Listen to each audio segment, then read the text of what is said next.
Why did Jesus do miracles?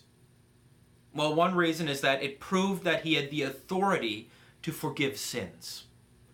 Luke chapter 5 tells the story of a man who was paralyzed. He couldn't walk anymore. And some friends carried him in a mat to see Jesus. But they couldn't get to Jesus. There was such a crowd in the house where Jesus was speaking, they couldn't get through. So they climbed up to the roof and they dug down through the roof. I'd hate to be that homeowner. He dug down through the roof and they lowered the man on the mat right in front of Jesus. And as Jesus looks at the man, the first thing he does is forgives him. He says, "Son, your sins are forgiven." Now, some people standing around understood that this was a major thing.